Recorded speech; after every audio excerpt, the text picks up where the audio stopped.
মৰমৰ ছাত্ৰ ছাত্ৰীসকল, আজি আলোচনা কৰিম অসম জাতীয় বিদ্যালয়ৰ ক্লাছ 4ৰ গণিতৰ অনুশীলনী 2ৰ ৰ 1 নম্বৰ প্ৰশ্নৰ পৰা।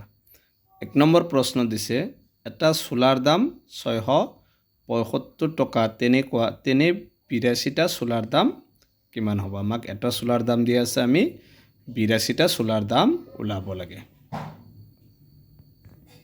গতিকে প্ৰথমে আমাক দিয়া আছে এটা চোলাৰ দাম 675 টকা। গতিকে 82টা চোলাৰ দাম কি হ'ব?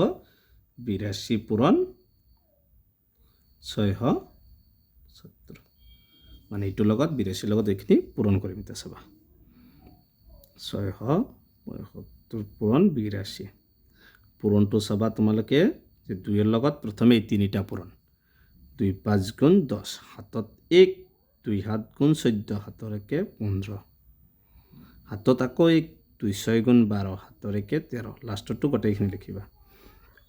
এইবাৰ মনত ৰাখিবা, এই ঘৰৰ তলত বহাব নোৱাৰিবা, 8ৰে কৰিবা। 8 দি প্ৰথমে 5ক, তাৰপিছত 7ক, তাৰপিছত 6ক।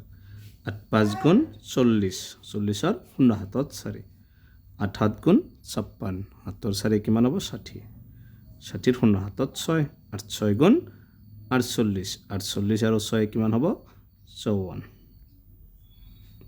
যোগ কৰা 0 5 3 5 5 5 দুটা, তাৰপিছত 350 টকা, মানে 82টা চোলাৰ দাম হ'ব 55,350 টকা। এইটো হৈছে 1 নম্বৰটোৰ এনচাৰ।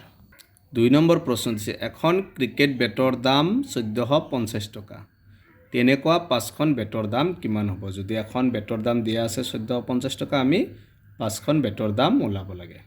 দিয়া আছে এখন ক্ৰিকেট বেটৰ দাম 1450 টকা, এতেকে 5খন ক্ৰিকেট বেটৰ দাম হ'ব 1450 পূৰণ 5, মানে 1450ৰ লগত 5টো কি কৰিবা? পূৰণ কৰিবা।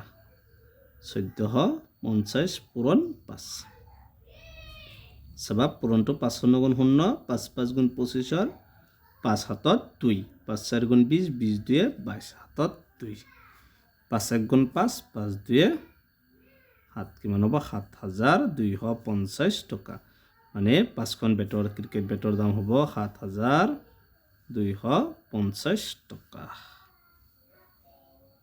এখনৰ দাম 1450 টকা হ'লে 5খনৰ দাম হ'ব 7250 টকা। এইটো হৈছে 2 নম্বৰটোৰ এনচাৰ।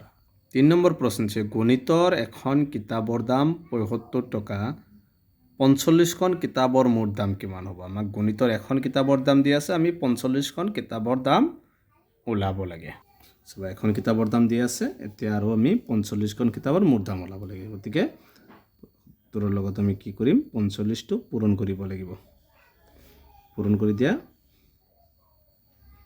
চাবা পূৰণখিনি 5 5 গুণ 25, হাতত 2, 5 7 গুণ 35, 35 আৰু 2 কিমান আছে? 37, 4 এতিয়া 4 দি এইটোৰ তলত বহাব নোৱাৰিবা। 4 5 গুণ 20, 20ৰ 0 হাতত 2, 4 7 গুণ 28, 28 দি কিমান হ'ব? 30। যোগ কৰি দিয়া, 5 7 3 3, তাত হ'ব 3375 টকা। এইটো হৈছে 45খন কিতাপৰ মুঠ দাম। এইটো হৈছে 3 নম্বৰটোৰ এনচাৰ।